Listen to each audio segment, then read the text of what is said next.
The rusted chain-link fence tore through my palm, a searing ribbon of pain, but I didn't let go. Couldn't. Below me, maybe 30 feet down, the street was a swirling river of the dead, their guttural moans rising like a suffocating tide. One of them, a gaunt woman in a tattered nurse's uniform, stopped, her head tilting. Not at me, not at the precarious perch I occupied on the collapsed billboard frame, but at a flicker of movement far down the street, almost out of sight. Then another stopped, and another. A ripple of unnatural stillness spread through the horde, each dead eye turning, each slack jaw ceasing its aimless work. My breath hitched in my throat. This wasn't right. This wasn't the way they moved, the way they reacted. Not ever. I remember the first few months after everything went to hell. The chaos, the panic, the sheer dumb brutality of the shufflers. We called them shufflers then. They were predictable, drawn to sound, to motion, to the sin of the living. A force of nature, yes, but a mindless one. We learned their rules. Stay quiet, stay hidden, keep moving.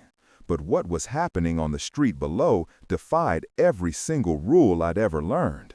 A collective mind was at work, a new, terrifying intelligence stirring in the dead. This was it. This was the day zombies evolved a collective mind. The world changed forever.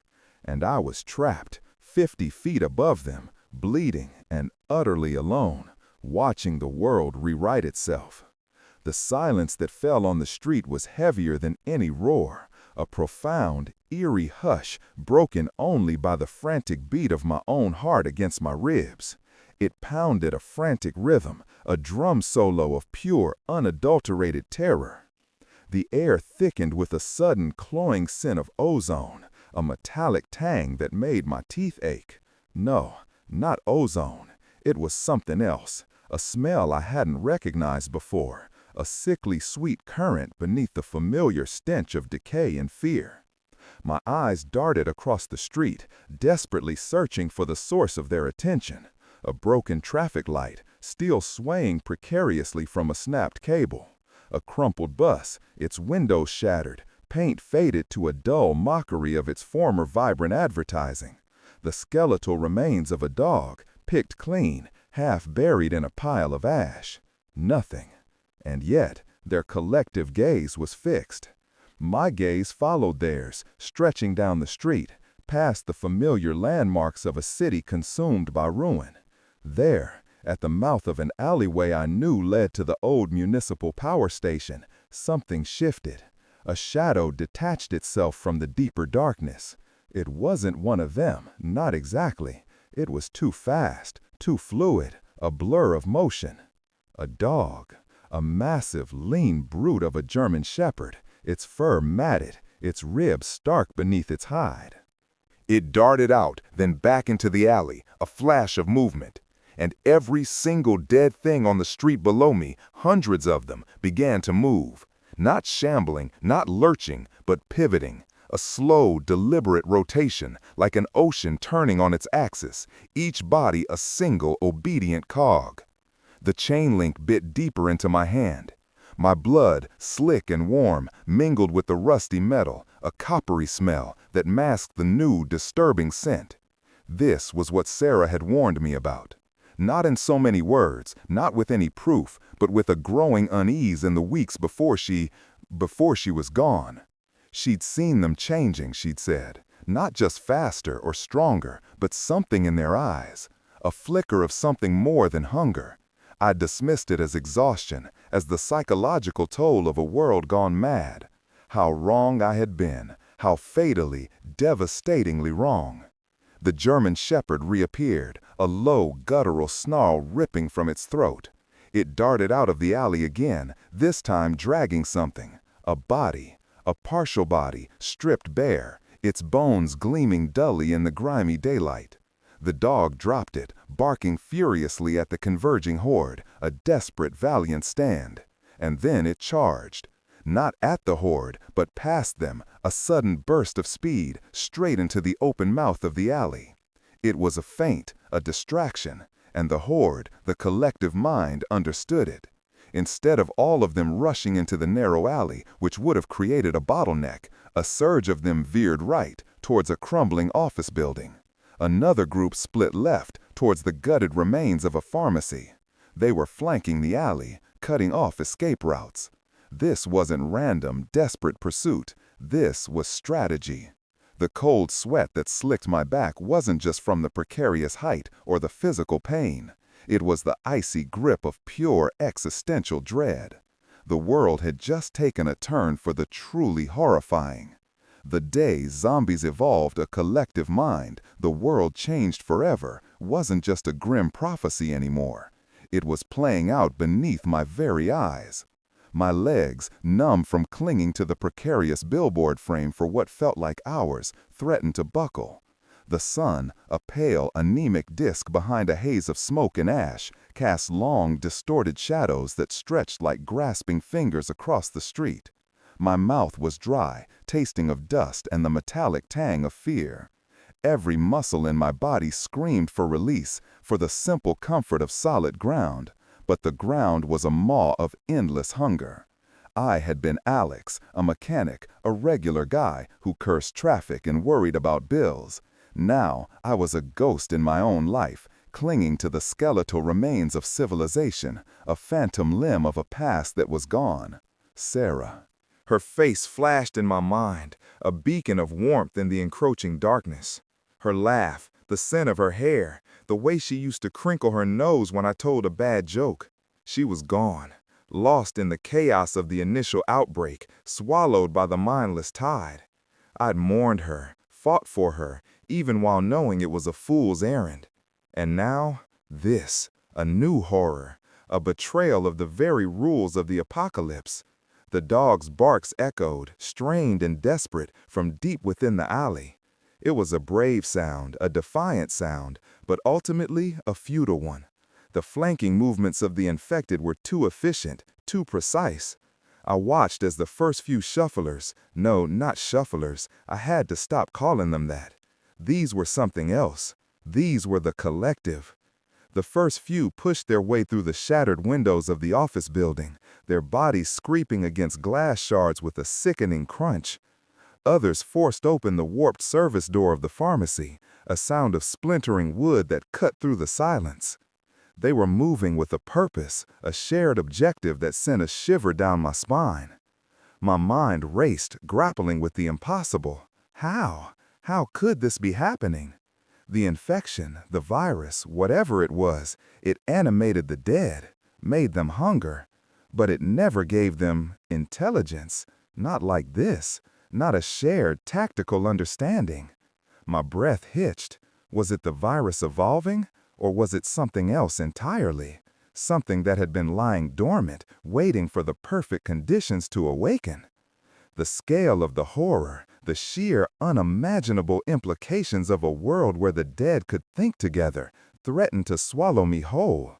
A loose rivet on the billboard frame groaned under my shifting weight. It was old, rusted, a relic from a time when bright colors and smiling faces promised holidays and mortgages. Now, it was just a precarious prison. I had to move. But where? The roof of the single-story building directly beneath me was littered with debris, a tangled mess of steel and broken concrete. Too exposed. The only way down was to climb, and every inch of the billboard's back was a network of rusty supports and frayed cables. Each move was a gamble, a test of strength and nerve against gravity and jagged edges. And below, the collective waited.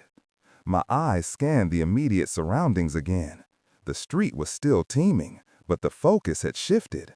Less on me, more on the alley, on the hapless dog fighting a losing battle. They were a swarm, yes, but a swarm with a directed will. They moved around obstacles, stepped over their fallen without breaking stride. There was a rhythm to their approach, a silent communication. It was chilling. I slowly, meticulously began to shift my weight, testing the stability of the nearest support beam. The metal was pitted, cold against my good hand, the one not bleeding from the chain link. My fingers, still trembling, found purchase. I needed to get to the roof of the small hardware store adjacent to the billboard. From there, maybe, just maybe, I could make it to the fire escape of the apartment building further down. That was the plan. A desperate, tenuous plan, but the only one I had. Each movement was agonizingly slow, deliberate. My muscles screamed with the effort. The chain link in my left hand, still clutched for balance, dragged against the raw flesh of my palm, tearing it further. I ignored the pain, focused on the task. Foot, hand, breath, repeat. The wind, a cruel accomplice, tugged at my worn jacket, threatening to dislodge me. I could feel the vibrations from below, a low, thrumming resonance that spoke of their relentless motion. I made it to the edge of the billboard frame, dangling precariously over the hardware store roof. Below, the moaning intensified. They weren't looking up at me, not yet, but the sheer volume of their collective noise was unnerving. Like a low, primordial hum, a shared frequency. I released my grip on the chain link, the sound of tearing metal and flesh a sharp punctuation in the air. My left hand, now free, was a bloody mess, but I couldn't dwell on it. I had to make the jump. The gap was only about 5 feet, but it felt like a chasm. The roof of the hardware store was a jumble of shattered skylights and collapsed vents. One wrong step and I'd be falling through. I took a deep breath, the air thick with dust and the unsettling new zombie smell. My eyes darted to the alley again. The dog was silent now. The collective had claimed another victim. The sheer efficiency of their hunt, the coordinated encirclement, it drilled into my bones. This wasn't just a bigger problem. This was an entirely different nightmare. I pushed off, a desperate leap of faith. For a terrifying second, I was suspended in the air, a puppet on invisible strings, the world spinning around me.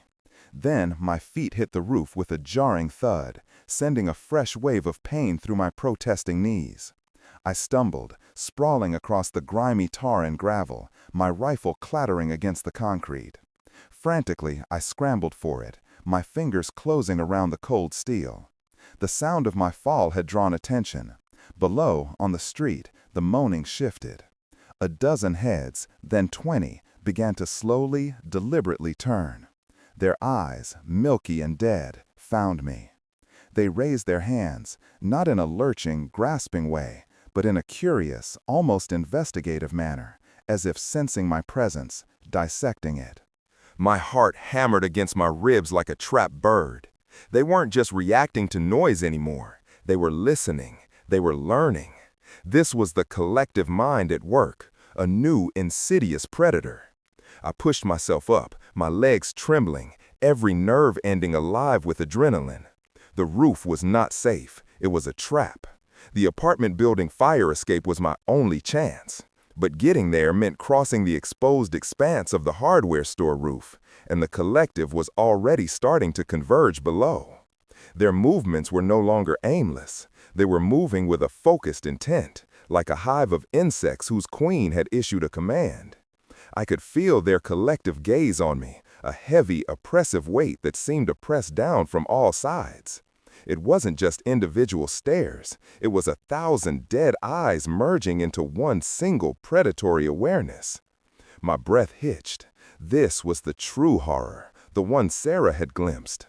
Not just the physical threat, but the chilling realization that the very essence of their being had fundamentally changed. The day zombies evolved a collective mind, the world changed forever. And the world was now theirs to command. I grabbed my rifle, a well-worn AR-15 that had seen me through countless close calls, and scrambled towards the far edge of the roof. The sound of breaking glass from the skylights below made me freeze. They were inside, already, finding their way up. My blood ran cold. How?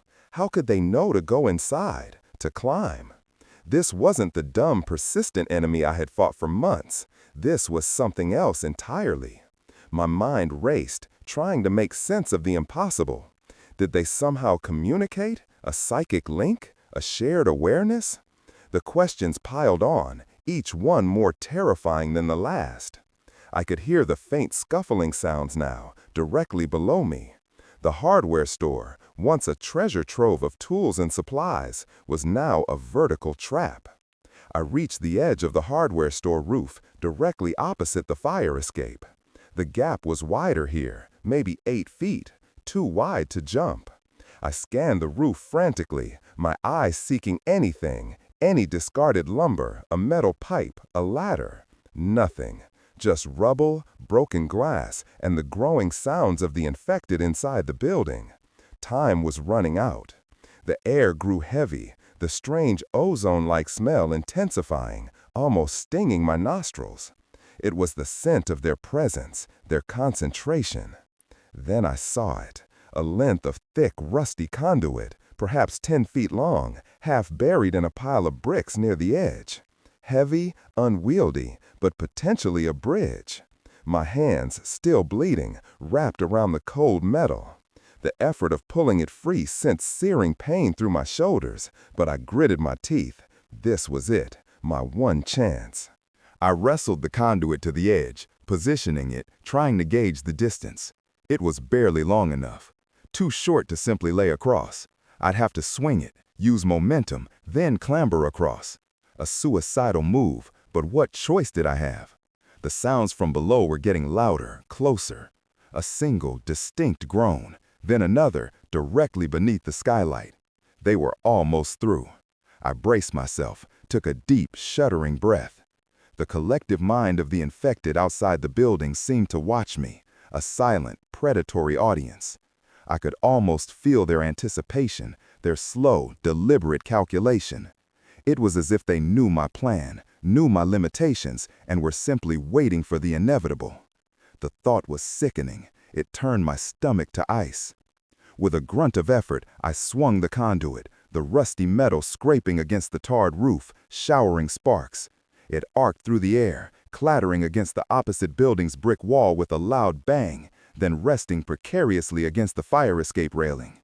It wasn't perfect, but it was something. A narrow, unstable bridge over a hungry abyss.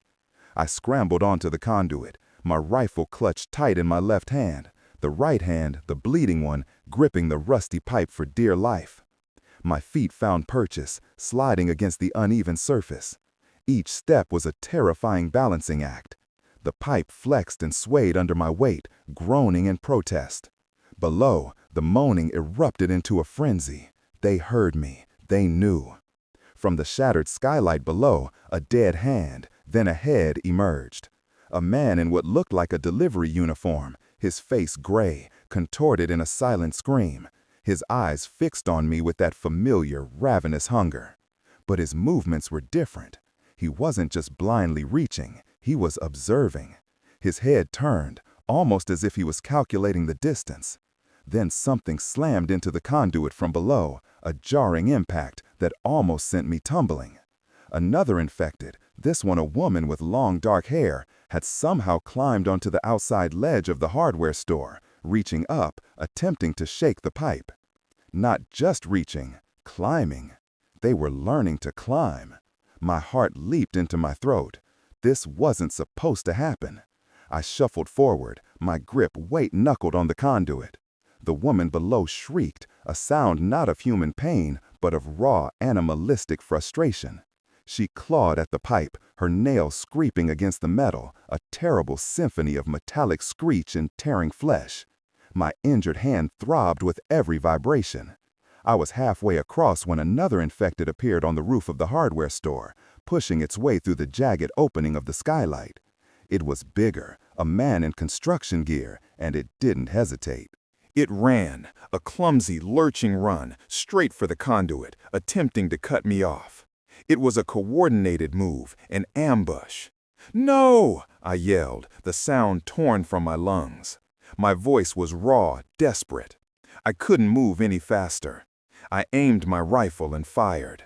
The shot echoed through the desolate cityscape, loud and sudden. The construction worker stumbled, a hole appearing in his chest, but it didn't drop. Its eyes, those dead, knowing eyes, locked onto mine.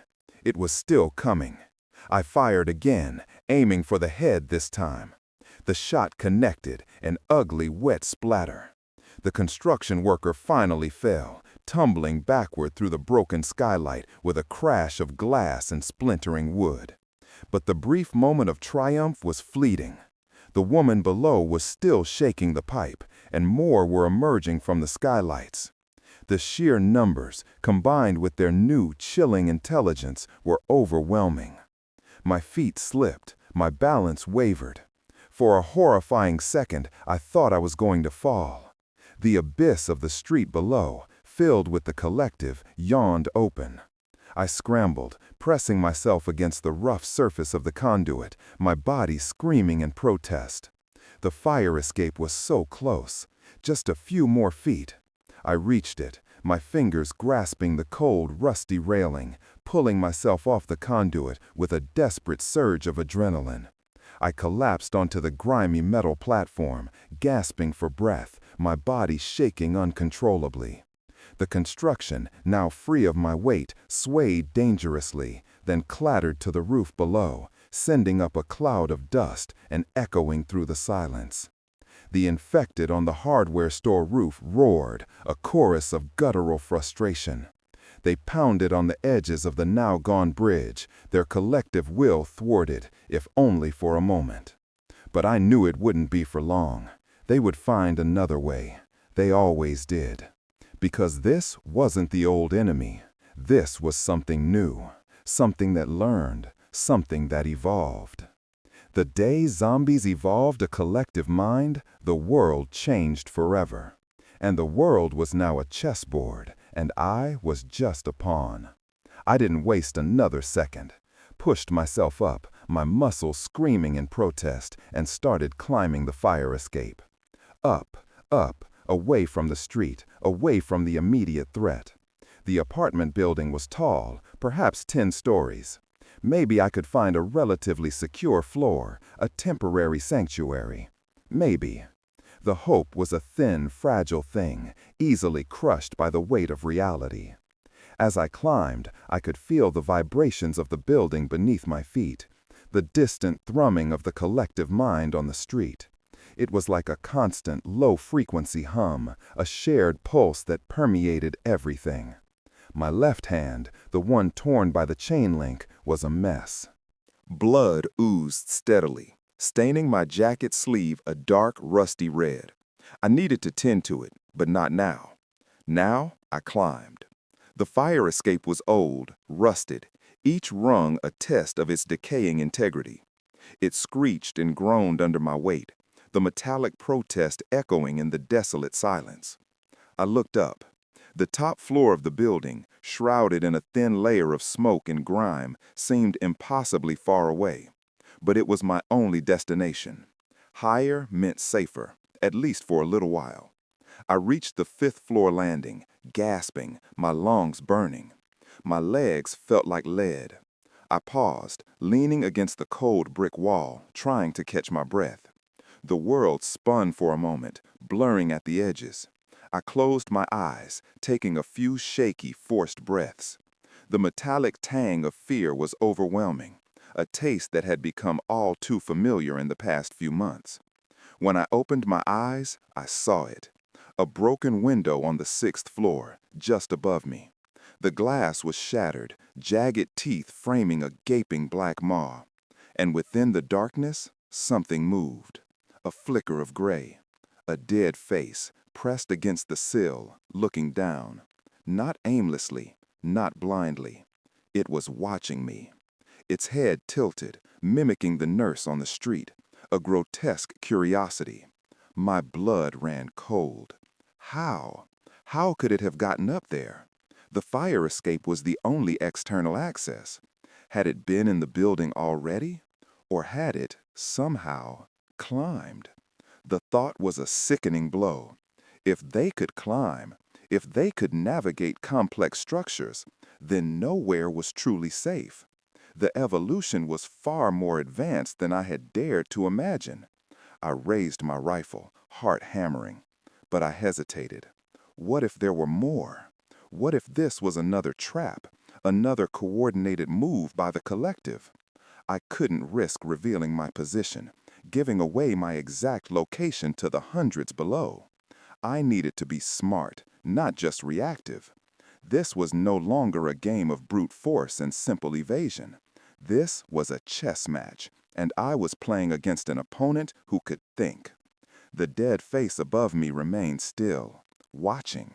Its eyes, a dull, milky white, seemed to hold a perverse intelligence, a shared awareness. It wasn't just a zombie. It was an extension of the collective, and it knew I was there. The silence stretched, tense and suffocating, broken only by the distant, low hum of the collective from the street. I made my decision. Not up, not yet. I needed to get inside the building, put some walls between myself and the sky-high watcher. There was an open window on this fifth-floor landing. It was smaller, partially boarded up, but the glass was still intact, and the boards were warped, old. A challenge, but a manageable one. I moved towards the window, keeping my eyes fixed on the dead face above me. It didn't move, just watched. A silent sentry, reporting my every move to the unseen network. The thought made my skin crawl. It felt like an invasion of privacy, a violation of my very existence. The sheer audacity of it, the cold, calculating observation from a dead thing. I reached the window, tested the boards. Rotten. A few kicks, a good shove with the butt of my rifle, and they splintered, giving way. The glass shattered inward with a crash, sending shards skittering across the dusty floor inside. I flinched, expecting the dead face above to react, to trigger a full-blown assault. But it didn't. It merely tilted its head slightly, as if evaluating my entry point, assessing the new information. I scrambled through the opening, landing awkwardly on the apartment floor, my rifle ready. Dust motes danced in the sliver of light filtering through the broken window. The air inside was stale, heavy, a mixture of old dust, decay, and the faint lingering scent of human life that had long since vanished. The apartment was a wreck, furniture overturned, personal effects scattered. A family's life, abruptly ended, preserved in this ghostly tableau. I pressed myself against the wall, listening. Silence. Only the echo of my own ragged breathing. The distant hum of the collective was muted here, a low thrum through the building's concrete skeleton. I moved cautiously through the apartment, my senses on high alert. Every creak of the floorboards, every shifting shadow, sent a jolt of adrenaline through me. The apartment was a typical layout. Living room, kitchen, 2 bedrooms. The kitchen was looted, cupboards flung open, food packaging ripped apart. The bedrooms were more personal, more haunting. A child's drawing of a sun on a refrigerator, a half-read paperback on a nightstand, a wedding photo face down on a dresser. These small relics of a bygone era stabbed at my heart, a constant reminder of what had been lost. Sarah's face, her soft smile, superimposed on the wedding photo. It was a constant ache. I found a first aid kit in the bathroom, tucked away under the sink. Old, but thankfully still stocked with basic supplies. I tore open a packet of antiseptic wipes, the chemical smell sharp and clinical, a stark contrast to the decay outside. My left hand, the one torn by the chain link, was a mess. The gash across my palm was deep and ragged. I cleaned it as best I could, wincing at the sting, then wrapped it tightly with gauze and medical tape. The crude bandage was clumsy, but it would have to do. As I worked, I couldn't shake the image of the dead face watching me from the 6th floor. That chilling intelligence. It changed everything. My survival had always depended on anticipating the simple, animalistic reactions of the infected. Now, I was fighting an enemy that could think, strategize, perhaps even coordinate across vast distances. The day zombies evolved a collective mind, the world changed forever. The thought was a chilling mantra repeating in my head. I moved to the living room window, pulling back the dusty curtains just a fraction. From this vantage point, I could see the street below. The collective was still there, hundreds of them, milling around the hardware store, their movements less frantic now. A low, persistent moaning rose from the street, a sound that seemed to lack individual source, but rather emanated from the entire mass. It was the sound of a hive, a living, breathing, thinking hive. My eyes scanned the street, searching for any pattern, any clue to their new behavior. They were slowly, methodically clearing the debris from the collapsed billboard, not randomly kicking it aside, but stacking it, creating a crude ramp of sorts against the side of the hardware store. They were building, constructing. My blood ran cold. This wasn't just observation, this was problem solving. A tremor ran through my body, a cold, sickening fear that went deeper than anything I'd felt before. This wasn't just survival anymore. This was a battle for the very definition of what it meant to be alive, to be intelligent. What would they do next? Would they learn to use tools, to open doors, to drive vehicles? The possibilities were endless, and each one more horrifying than the last. I backed away from the window, heart pounding. I needed to move. Staying here was a death sentence. They knew I was in the building. They were actively finding a way in. I had to find a new route, a new sanctuary, before they breached the defenses. But where? The stairs, the elevators, all potential death traps. The fire escape was a known entry point. Every option felt like walking into a snare. My eyes fell on a dusty, cracked map of the city pinned to a corkboard on the wall, a relic from a time when people planned routes, not escapes. My finger traced a path to the outer edges of the city, towards the industrial district. Warehouses, factories, large defensible spaces. Maybe they hadn't gotten there yet, or perhaps the collective mind had already claimed them. A sudden sharp crack echoed from the floor below, then another and another. The sounds were deliberate, rhythmic, not random destruction, but something being actively broken. They were inside the hardware store, and they were trying to punch through the ceiling. My ceiling. They were coming for me.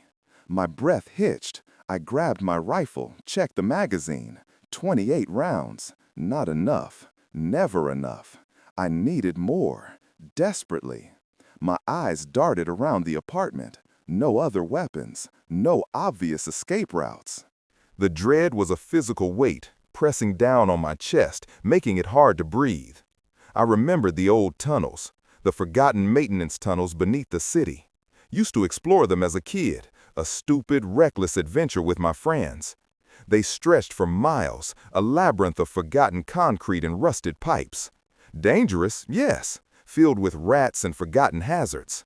But maybe, just maybe, they were also untouched by the collective, untouched by the dead. But getting to them meant getting to the ground floor, getting to the street.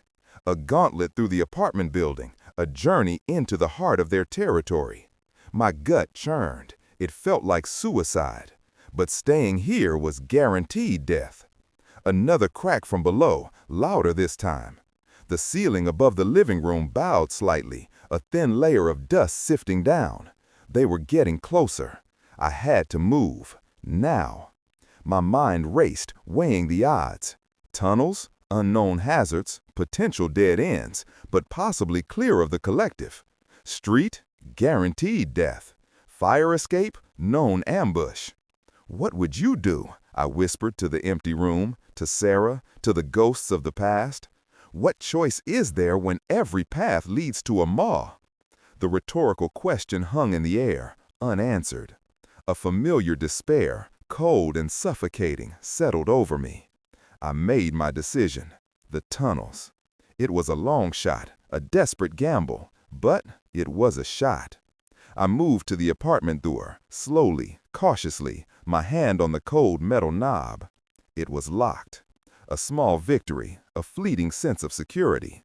But it wouldn't last. Nothing ever did. I turned the knob, listening for any sounds from the hallway. Silence. A deceptive, dangerous silence. I slowly opened the door, just a crack, peering out. The hallway was dark, oppressive, lined with more apartment doors, all silent, all presumably empty. A ghost ship. I slipped out, rifle raised, my heart pounding a frantic rhythm against my ribs. Each step was deliberate, measured. My eyes darted from shadow to shadow, every sense strained, alert for any movement, any sound. The air in the hallway was even heavier than in the apartment, thick with the smell of old dust and something else, something cloying and rotten that made my stomach clench. The fire exit sign, its red glow faded and flickering, pointed to the stairwell, my only viable descent. I moved towards it, keeping close to the wall, trying to make myself as small, as invisible as possible. The floor beneath my feet felt strangely alive, vibrating with that low collective hum from the street. I reached the stairwell door, pushed it open. The sound of creaking metal echoed in the enclosed space. The stairs spiraled down into darkness, a concrete coil into the unknown. I began my descent, one step at a time, each landing a new test of my nerves. The sounds from below, the rhythmic cracking of concrete from the hardware store were faint here, but still present, a constant reminder of the encroaching threat. On the third floor, I heard it, a faint scraping sound. Not the aimless dragging of dead feet. This was deliberate, like someone or something was trying to force a door. I froze, pressing myself against the wall, rifle raised. My breath caught in my throat, my blood ran cold. They were inside, in the building, and they were on my level. My mind raced, trying to pinpoint the source. One of the apartment doors, or the fire escape leading into this floor? I strained my ears, trying to distinguish the sounds. It was coming from the apartment directly across the landing from the stairwell. A dull thud, then a scraping, persistent sound. They were trying to get in, trying to get to me. I had two choices: continue down, risk running into more of them, or try to navigate through the apartments on this floor, hoping to find another way down. Neither felt safe. This was the horror of the new world. Every decision was a gamble with death. The scraping stopped. A moment of chilling silence. Then a low, guttural growl, followed by a series of sharp, violent impacts against the door. They were stronger, more determined. They weren't just reacting, they were attacking. The collective mind was coordinating, breaching, learning. I couldn't stay here. I had to move. I decided to try to go down, to reach the ground floor, to find those tunnels. It was a straight shot, a desperate sprint, but it was better than being trapped in a dead-end hallway. I took a deep breath, stilling myself, and started down the stairs again, faster this time, my heavy boots thudding against the concrete. Second floor, more silence. Then, from the apartment below, the distinct sound of a distant moan. A single moan, then another, then a chorus. They were everywhere. The building was infested, and they were drawing closer. This wasn't just a few stragglers. This was an active, organized presence. The collective was here. I reached the ground floor, heart hammering against my ribs. The lobby was a wasteland of overturned furniture, shattered glass, and forgotten belongings. A thin layer of dust covered everything, giving the scene a ghostly, ethereal quality. The main doors, once grand and inviting, were now a twisted mess of bent metal and shattered glass, barricaded from the inside with scavenged furniture. But the barricade was breached, a gaping hole in the center, large enough for 2, maybe 3 to pass through. And through that hole, I saw them. Not just the street collective, but a steady stream of individual infected making their way into the lobby, their dead eyes fixed on the interior. They were drawn by the sound of my descent, by the slight vibration of my footsteps. Or perhaps they were simply drawn by the collective's knowledge of my presence. My blood ran cold. The main entrance was a death trap. I couldn't go out that way. My only option was the back, the maintenance entrance leading to the basement and, hopefully, the tunnels. I turned, scanning the lobby frantically. There it was, a heavy metal door marked with a faded "Employees Only" sign, half hidden behind a collapsed reception desk. I moved towards it, my rifle held tight, my eyes darting from shadow to shadow. The air was thick with their stench now, a sickly sweet odor that made my stomach churn. I could hear their guttural moans, a low, constant murmur that was quickly growing into a hungry chorus. They were closing in. I reached the door, grabbed the handle. It was stiff, rusted, but it turned. I pulled it open, revealing a dark, concrete stairwell leading down. The darkness was absolute, heavy, almost tangible. A wave of cool, damp air hit me, carrying with it the smell of mildew and stagnant water. It was a welcome change from the stench of decay. I slipped through the door, closing it quickly behind me. The heavy metal slammed shut with a clang that echoed in the enclosed space. I fumbled for my flashlight, a small but powerful LED attached to my belt.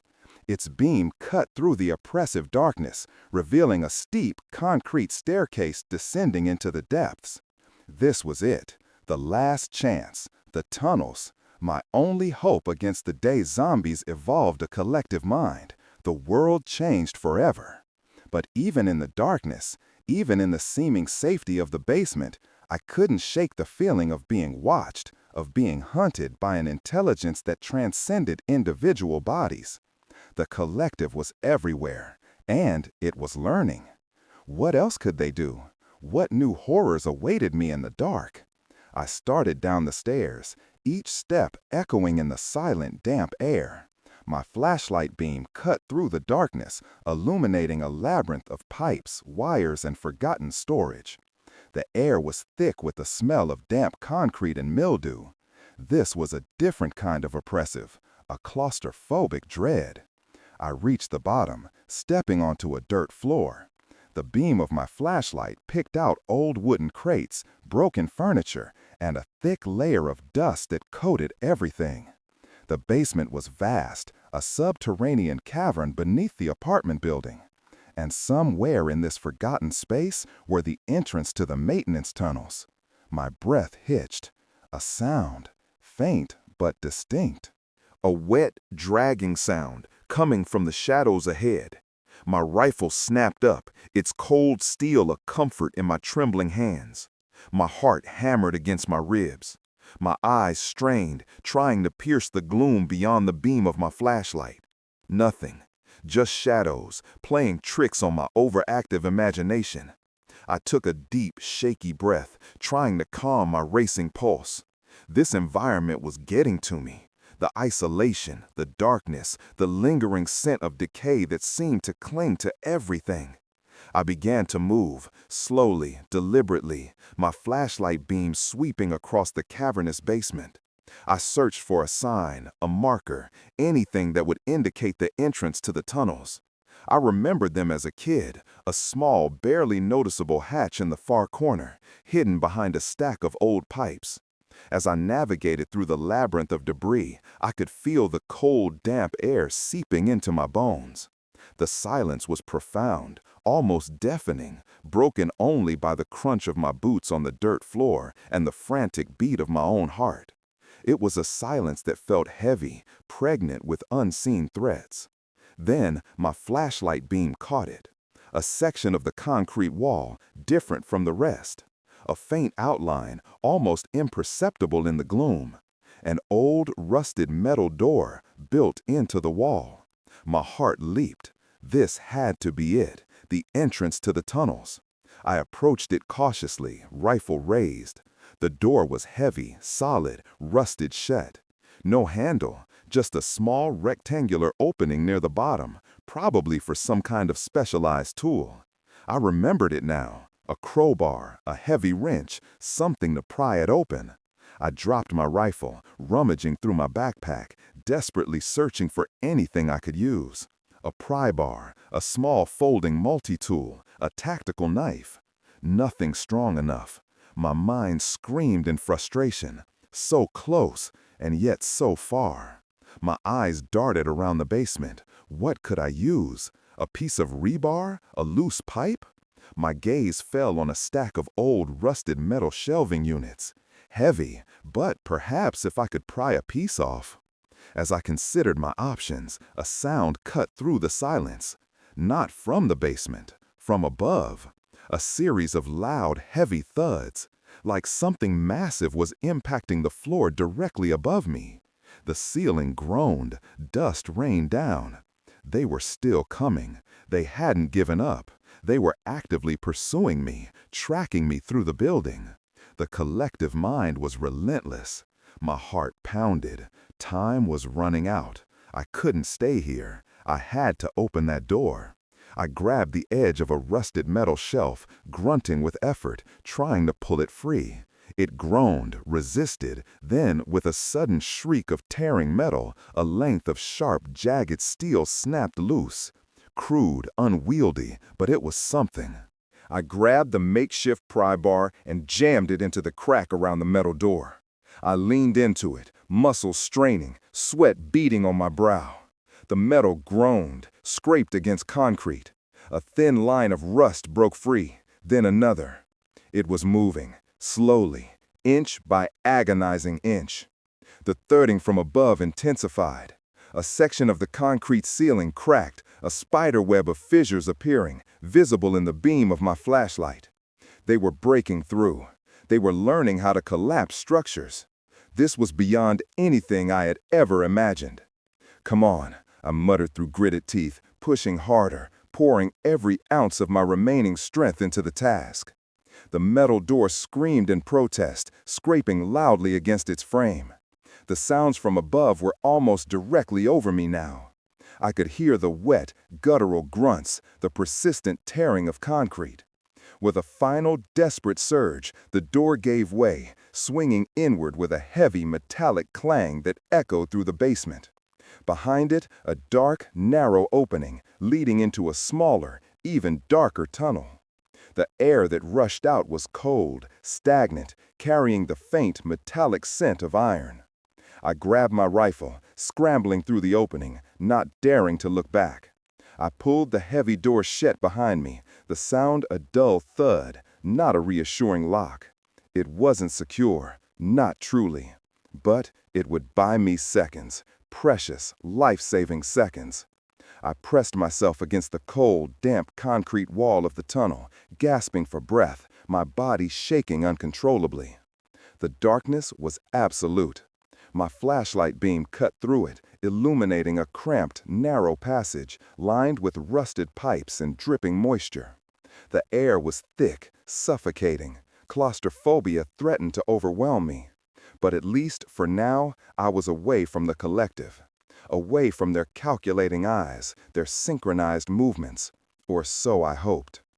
This was the terrifying question of the day. Zombies evolved a collective mind. The world changed forever. Was anywhere truly safe? Or had their reach, their intelligence, become so vast that even the forgotten places of the earth were now under their unseen dominion? I had to believe there was still a sanctuary, somewhere. Because without that belief, there was nothing left but surrender. And I wasn't ready to surrender. Not yet. I took a deep, shuddering breath, trying to steady my racing heart. The tunnel stretched endlessly before me, a concrete maw leading into the unknown. My flashlight beam picked out rusted water pipes, thick electrical conduits, and a thin film of green algae coating the walls in places. The air was cold, damp, and smelled strongly of mildew and stagnant water. Claustrophobia threatened to overwhelm me. But, at least for now, I was away from the collective. Away from their calculating eyes, their synchronized movements, or so I hoped. This was the terrifying question of the day. Zombies evolved a collective mind. The world changed forever. Was anywhere truly safe? Or had their reach, their intelligence, become so vast that even the forgotten places of the earth were now under their unseen dominion? I had to believe there was still a sanctuary, somewhere, because without that belief, there was nothing left but surrender. And I wasn't ready to surrender, not yet. I took a deep, shuddering breath, trying to steady my racing heart. The tunnel stretched endlessly before me, a concrete maw leading into the unknown. My flashlight beam picked out rusted water pipes, thick electrical conduits, and a thin film of green algae coating the walls in places. The air was cold, damp, and smelled strongly of mildew and stagnant water. A faint, almost imperceptible hum resonated through the concrete, but it was different from the collective's thrum. This was the hum of old, dormant machinery, a relic of a time when these tunnels served a purpose. I began to move, slowly, deliberately, my rifle held at the ready. Each step was cautious, my boots crunching on loose gravel and bits of fallen concrete.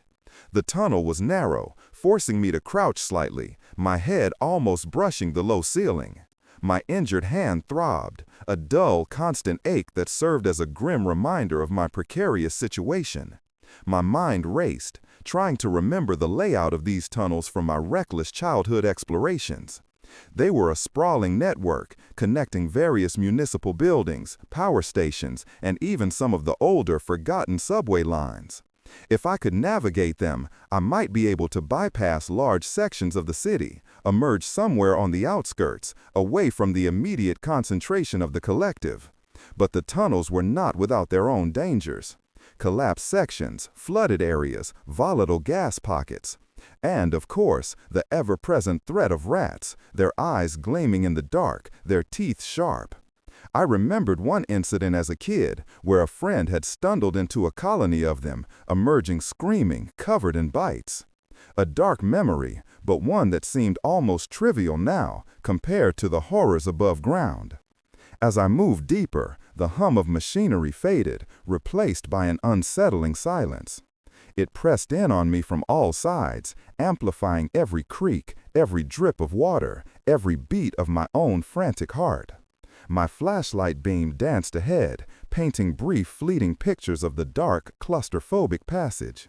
Then I saw it, a dark stain on the concrete floor, half obscured by shadow.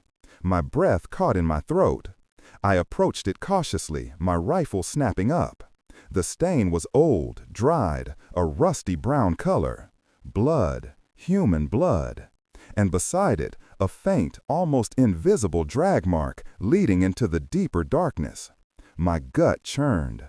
I hadn't expected to find anything down here, not like this.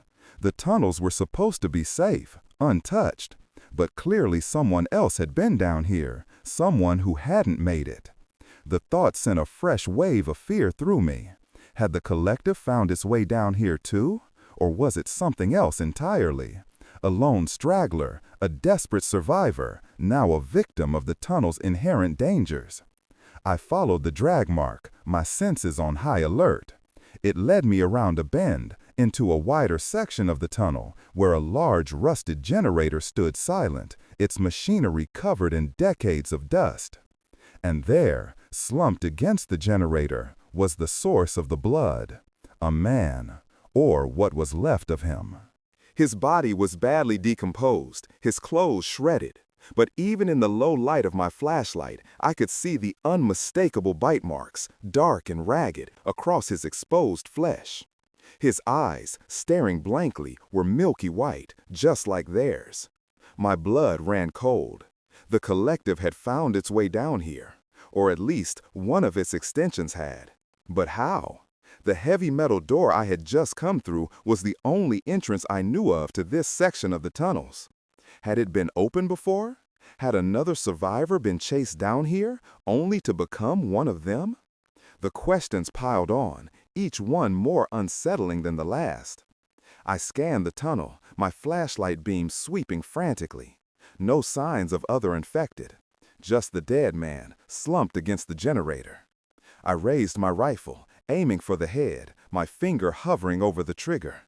But he was still, motionless, already gone. No need.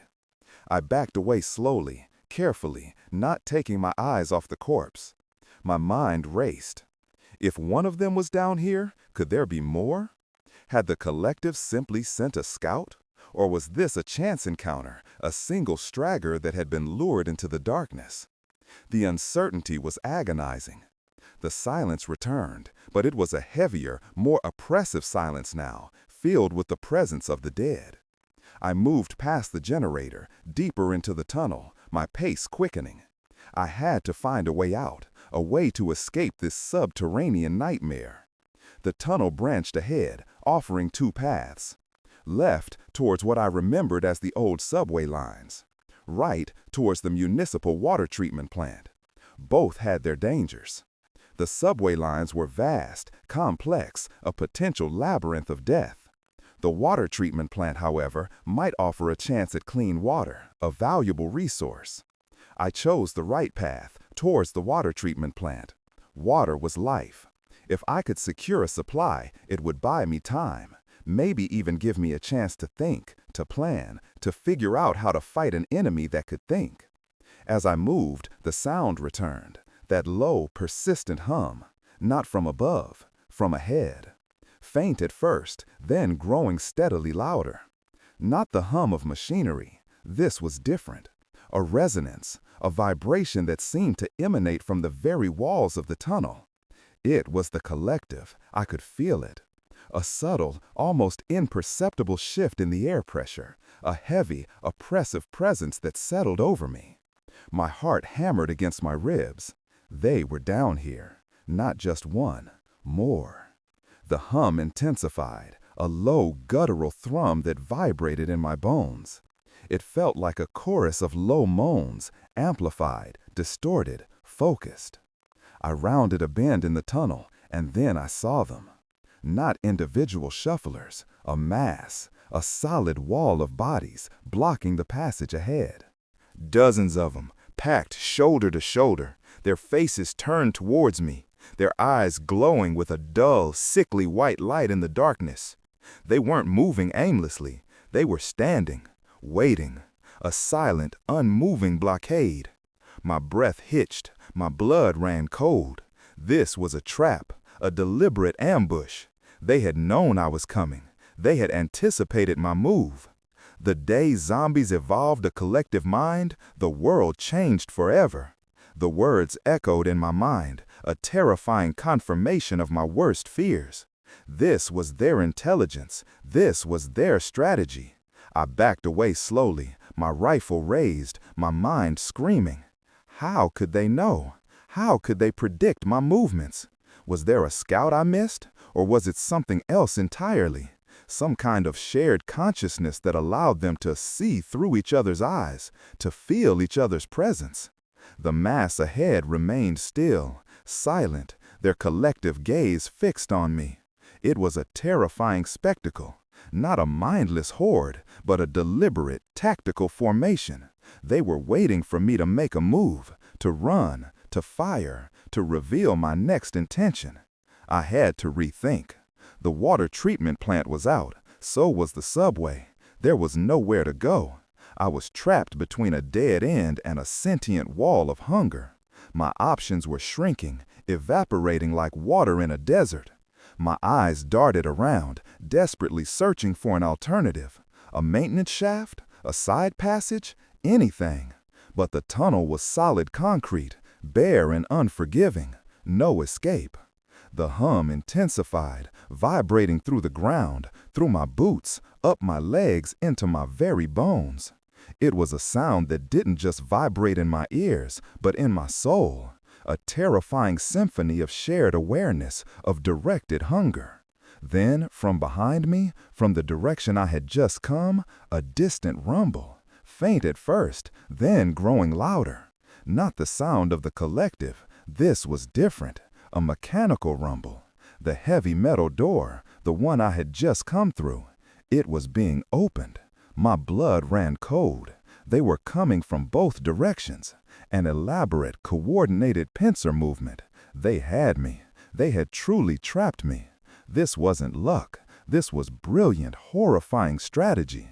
What chance did humanity have against an enemy that could think like this? I was caught in the middle. the silent, unmoving wall of infected ahead, and the growing rumble of more coming from behind. My heart pounded so hard I thought it would burst through my chest. The air was thick with their presence, with the overwhelming weight of their collective awareness. I squeezed my eyes shut for a brief, desperate second, trying to clear my mind, trying to find a solution where there was none. Sarah's face flashed in my mind again, her smile, her strength. What would she do? She would fight. She would never give up. I opened my eyes, a grim determination setting in. If this was the end, then I would take as many of them with me as I could. I raised my rifle, aiming at the center of the mass ahead. My finger hovered over the trigger. But then, a movement. Not from them, from above. A thin stream of fine white dust began to sift down from the ceiling of the tunnel, directly above the mass of infected.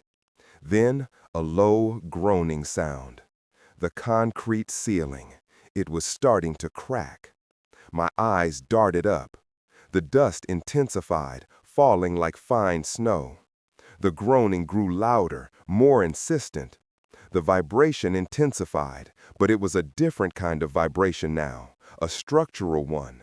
The apartment building above, it was coming down. The collective's relentless pounding, their coordinated breach, had compromised the building's integrity, and now it was collapsing. The mass of infected ahead, the wall of bodies, shifted, not in panic, not in fear, but in a slow, deliberate dispersal. Like a school of fish reacting to a sudden change in pressure. They began to part, to move away from the cracking ceiling, to find cover in the deeper recesses of the tunnel. My mind reeled. They were reacting to the structural collapse. They understood the danger. They were preserving themselves. This wasn't just tactics. This was self-preservation, a fundamental instinct that spoke of an even deeper, more complex intelligence. The rumbling from behind grew louder, closer. The building was collapsing fast. This was my chance. A brief, chaotic window of opportunity.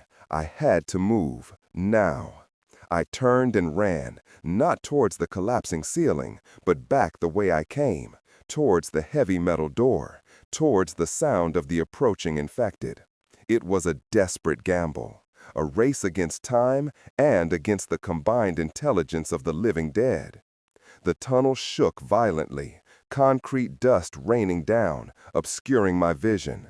The sounds of the collapsing building above were deafening now, a thunderous roar that swallowed all other noise. I could hear the tearing of metal, the splintering of wood, the shattering of glass. The world about was ending. Again.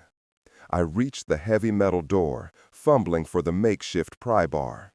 The rumbling from behind it was closer now, too close. I could hear the wet, dragging sounds, the guttural moans. They were right on the other side. "Come on!" I screamed, jamming the steel bar into the crack, pulling, grunting with effort. The door refused to budge. It was jammed, trapped by the very debris of the collapsing building. My heart sank. I was truly trapped, caught between a collapsing world and a conscious horde.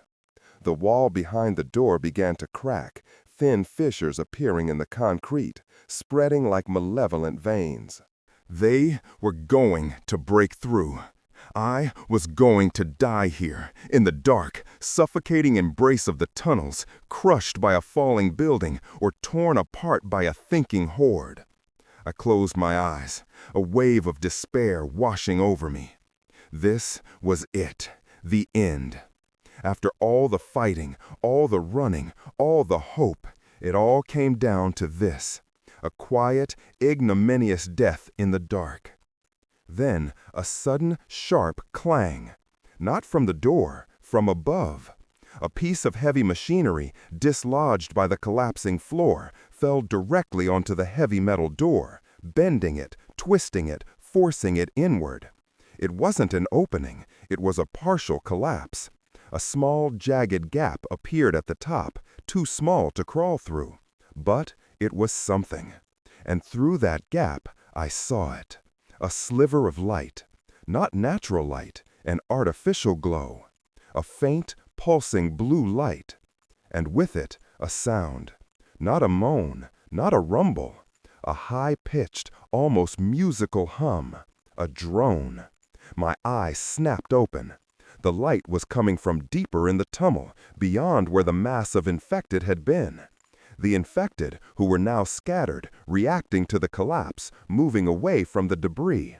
The blue light, the drone, what was it? A spark of desperate hope ignited within me. Was it another survivor? A hidden outpost? Or something else entirely? Something new? Whatever it was my only chance. I scrambled over the rubble, ignoring the pain in my injured hand, ignoring the screams of the collapsing building above. I ran towards the blue light, towards the drone, towards the unknown. The tunnel narrowed, the air grew colder, the hum intensified. The path twisted, turned, and then opened into a vast, cavernous space. And there, in the center, was the source of the blue light. A massive cylindrical device, glowing with an ethereal blue luminescence, pulsating with that high-pitched drone. It was ancient, alien, covered in strange symbols and intricate wiring. And around it, spread out on the floor, were dozens of the infected. But they weren't moving, they weren't groaning, they were still. Arranged in a perfect circle, facing the device, their milky eyes fixed on its glowing core. My blood ran cold. This wasn't a hidden outpost. This was something far, far worse. This was the source, the heart of the collective. This was the day. Zombies evolved a collective mind. The world changed forever. And I had stumbled right into its core. The drone intensified, filling my head, vibrating in my teeth, making my very bones ache. I could feel it, feel the connection, the shared awareness. It was like 1,000 voices whispering in my head at once, a torrent of raw, unfiltered hunger. And then, as if sensing my presence, sensing my intrusion, the blue light intensified, pulsing with a furious rhythm. And the eyes of the infected in the circle, those dull, milky eyes, slowly, deliberately turned towards me. My rifle was still in my hand, but it felt like a toy, useless against this, against them, against the collective. They rose, slowly, deliberately, as one. Not in a lurching, frantic way, but with a synchronized, terrifying grace. They were fully aware now, fully focused, and they were coming for me. The hum in my head grew deafening, an unbearable pressure. I could feel their presence, their unified thought, a wave of cold, predatory intelligence washing over me. It was like being submerged in a cold, dark ocean, the weight of 1,000 minds pressing down. This was beyond physical horror. This was an assault on my very sanity. I stumbled backward, my mind reeling. This was the ultimate nightmare, not just the dead, but the thinking dead.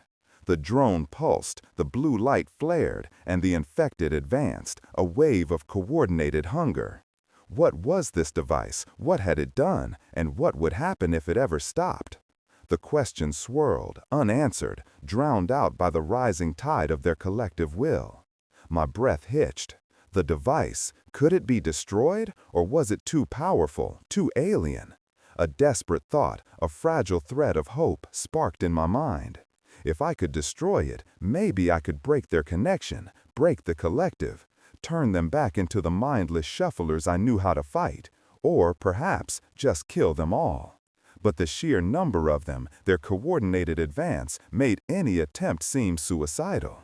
They were moving faster now, no longer lumbering, but a determined march. Their eyes, those glowing milky orbs, were fixed on me with a singular purpose. I squeezed my rifle, my knuckles white. This was it, the final stand, in the heart of their collective, against an enemy that defied all understanding. I was one man against a world that had fundamentally, horrifically changed. What would be the cost of this desperate gamble? What would happen if I failed, or even if I succeeded? The world had already died once. What would be left after this? I raised my rifle, aimed for the device, and prepared to fight. My finger hovered on the trigger, the blue light pulsing, the drone in my head screaming its terrible song. The collective mind of the dead pressed in, a silent, all-encompassing force. This was the true apocalypse, and I was standing at its terrifying heart. My fate, and perhaps the fate of what remained of humanity, hung in the balance. The world would never be the same. What could I do against such an evolved, unified horror? There was only one answer, one terrible, desperate option, and I was about to take it.